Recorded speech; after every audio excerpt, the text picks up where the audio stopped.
BTech private engineering കോളേജിൽ നിന്ന് പഠിച്ചുകൊണ്ടിരിക്കുന്ന കുട്ടികൾ കാണാൻ വേണ്ടിയിട്ട് മെയിൻലി ഞാൻ പറയുന്നതാണ്. ബാക്കിയുള്ളവർക്ക് വേണമെങ്കിൽ ശ്രദ്ധിക്കാം, വേണ്ടെങ്കിൽ അടുത്ത റീൽ പോയി കണ്ട് സന്തോഷിക്കും. ഇന്ത്യയിലെ മാൻ പവർ എന്ന് പറയുന്ന ഓർഗനൈസേഷൻ നടത്തിയ റീസെന്റ് സർവേയിൽ 82% 82% ഓഫ് ആൾക്കാർക്കും റിക്വയർഡ് ആയിട്ടുള്ള സ്കിൽ ഇല്ല എന്ന് അവരുടെ എംപ്ലോയർ പറഞ്ഞിട്ടുണ്ട്. മനസ്സിലായില്ലേ?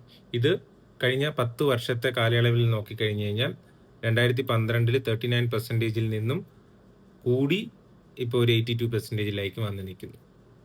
സോ ഭയങ്കര പരിതാപകരമായിട്ടുള്ള അവസ്ഥയാണ്. ഈ കാരണത്താലാണ് ബിടെക് നിങ്ങളൊരു പ്രൈവറ്റ് എഞ്ചിനീയറിംഗ് കോളേജിൽ നിന്നോ പ്രൈവറ്റ് കോളേജിൽ നിന്ന് വേറെ എന്തെങ്കിലും ഡിഗ്രിയോ ഒക്കെ എടുത്താലും ജോലി കിട്ടാതെ നിങ്ങൾ ഇങ്ങനെ നിൽക്കുന്നത്. എന്നിട്ട് ബാക്കിയുള്ളവരെ കുറ്റം പറഞ്ഞിട്ട് ഇങ്ങനെ നിൽക്കുന്നതിൻ്റെ മെയിൻ റീസൺ ഇതാണ്. സോ അവർ കണ്ടെത്തിയിട്ടുള്ള മെയിൻ സ്കിൽസ്, ഒന്ന് എയുടെ ഷോർട്ടേജ്.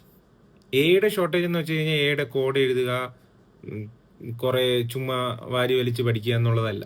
എയിൽ പ്രോംപ്റ്റ് എഞ്ചിനീയറിങ്ങോ അല്ലെങ്കിൽ നിങ്ങളുടെ മേഖല, ഇപ്പോൾ civil engineering, mechanical engineering, what ever may be ഇത്, അതിന്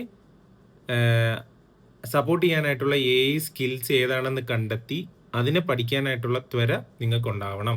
ഉണ്ടായാൽ നിങ്ങൾക്ക് ജോലി കിട്ടും. പിന്നെ അവർ കണ്ടെത്തിയ രണ്ടാമത്തെ സ്കിൽ എന്ന് പറഞ്ഞു കഴിഞ്ഞാൽ അഡാപ്റ്റബിലിറ്റിയും റീഡിങ് കോംപ്രിഹെൻഷനും ബേസിക് മാത്സും ക്രിട്ടിക്കൽ തിങ്കിങ്ങും എന്നൊക്കെ പറഞ്ഞിട്ട് നമ്മൾ ഈ കാറ്റ് എക്സാമിന് വേണ്ടിയിട്ട് പഠിക്കുന്ന കുറേ കാര്യങ്ങളില്ല. അവൻ്റെ മകനാണ് ഇവൻ, ഇവൻ്റെ മകനാണ് അവൻ, അല്ലെങ്കിൽ ഒരു റീഡിങ് കോംപ്രിഹെൻഷൻ കോംപ്രിഹെൻഡ് ചെയ്തിട്ട് അതിൻ്റെ താഴെയുള്ള 5 ക്വസ്റ്റ്യൻസ് ആൻസർ ചെയ്യുക. അപ്പോൾ നമ്മൾ പുച്ഛിച്ചു വിട്ടിട്ടുണ്ട്.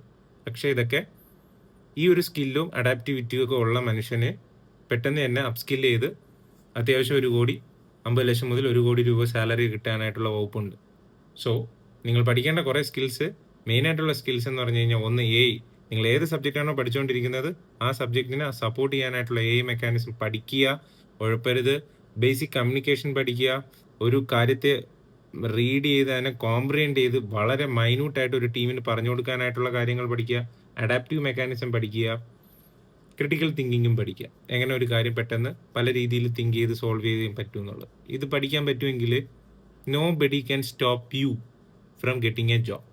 സോ ഇത് താല്പര്യമുണ്ട് ഈ വീഡിയോയെ പറ്റി കൂടുതൽ അറിയണമെങ്കിൽ ഡീറ്റെയിൽ ആയിട്ട് അടുത്ത വീഡിയോകളിൽ ഞാൻ ഇതിനെ പറ്റിയിട്ട് കൂടുതൽ കാര്യങ്ങൾ പറയാം. നിങ്ങളുടെ സ്വന്തം ബിടെക് ബ്രോ. ബൈ.